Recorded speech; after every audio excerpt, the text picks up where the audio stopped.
बिस्मिल्लाहिर्रहमानिर्रहीम। अस्सलाम वालेकुम। यूट्यूब चैनल पर तारिक मतीन आपको खुश आमदीद कहता है।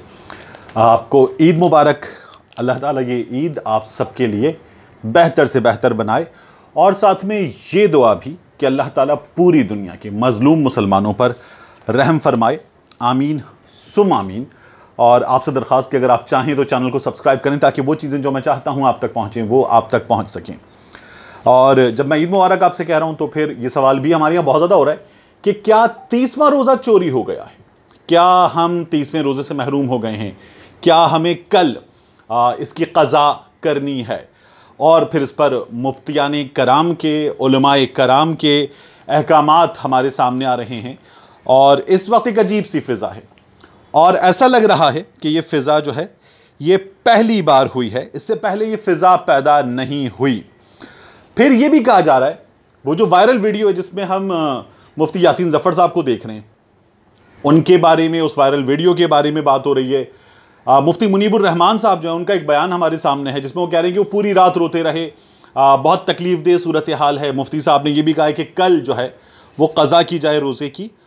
और कुछ प्रोपेगेंडा हो रहा है कि इमरान खान साहब ने इसमें मुदाखलत की, हुकूमत ने मुदाखलत की और मुदाखलत करके रोयत हिलाल कमेटी को यह हिदायत दी गई कि चांद जो है वो उसका ऐलान लाजमन किया जाए, ईद जुमे की नहीं होनी चाहिए।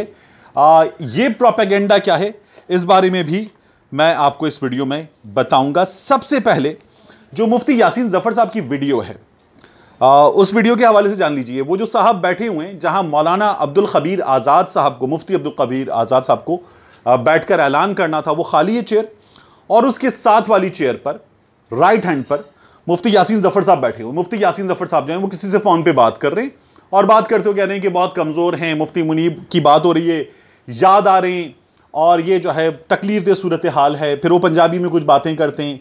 फिर उस वीडियो के आखिर में जियो का नाम भी लिया जाता है बिल्कुल आखिर में कि ऐलान हो गया, ख़बर आ गई है। ये तमाम चीज़ें हो रही हैं। जो मुफ्ती यासीन ज़फ़र साहब हैं जो बात कर रहे हैं वो साहब मुफ्ती यासीन ज़फ़र साहब हैं, वो बात कर रहे हैं कारी हनीफ जालंधरी साहब से। कारी हनीफ जालंधरी साहब बहुत बड़ी शख्सियत हैं हमारे यहाँ और जो हुकूमत अक्सर आपने इनका नाम सुना है जब मदारिस से डील करती है, मुख्तलिफ मामलात पर डील करती है जहाँ हमें बहुत सारी चीज़ों में रेजिस्टेंस का भी सामना होता है, तो कारी हनीफ जालंधरी साहब का नाम हमारे सामने आता है।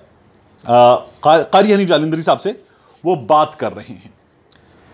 ये जो गुफ्तगू है, इस गुफ्तगू के बारे में मेरे कुछ सवालात हैं, मैं उन पर बाद में आता हूँ। लेकिन उससे पहले ये बात कि ये हुकूमत ने करवाया, इमरान खान ने करवाया और इमरान खान जो है वो नहीं चाहता था कि दो खुतबे हों, जुमे की ईद हो। जुमे की ईद हुक्मरानों पर भारी पड़ती है और हुकूमत चली जाती है।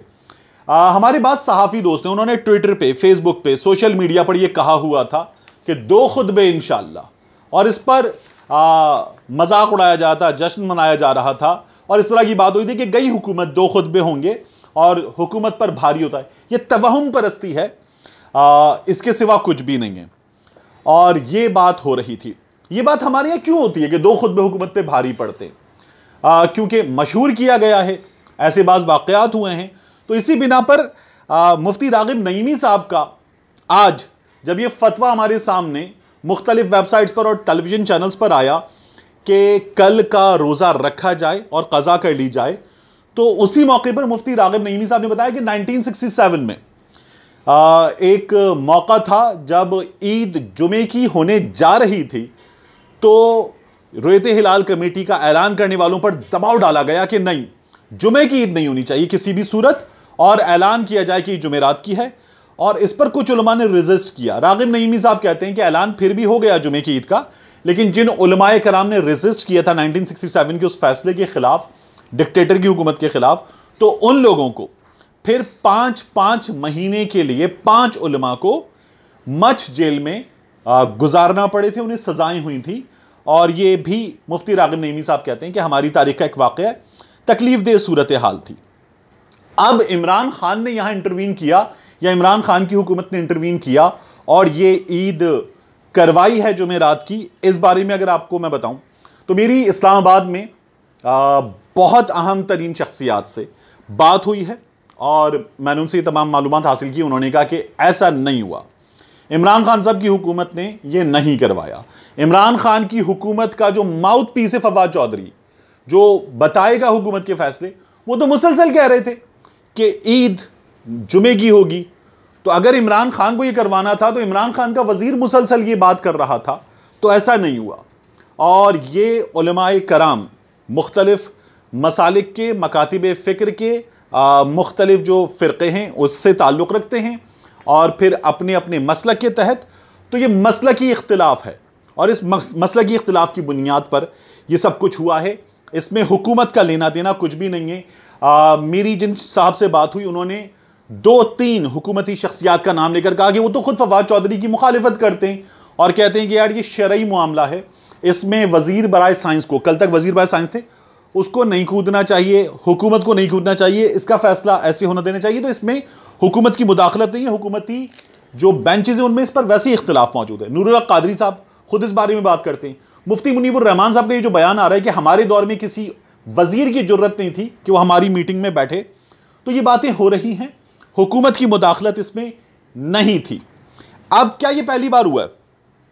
तो ये जो सवाल है कि क्या ये पहली बार हुआ है या नहीं, तो यकीन जानिए मैं इस फील्ड से, मीडिया से अगर 19-20 साल से वाबस्ता हूं तो ये बार बार हुआ है। मुफ्ती मुनीब साहब के दौर में भी कई बार 11-12 बजे ऐलान हुआ है, बार बार हुआ है। ये मुतनाज़े ईद बार बार हुई है।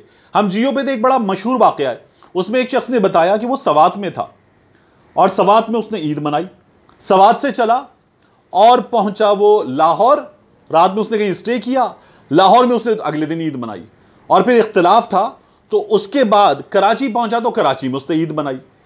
तो इससे पहले हमारे यहाँ 3-3 ईदें हो चुकी हैं। अब की बार भी मुफ्ती मुनीब साहब को दर्द है शदीद कि ये क्या हुआ है, लेकिन उनसे पूछा जाए कि वो जो उससे एक दिन पहले साबिक कबायली इलाकों में फाटा में, साबिक फाटा में ईद मना ली गई, उसका क्या कीजिएगा?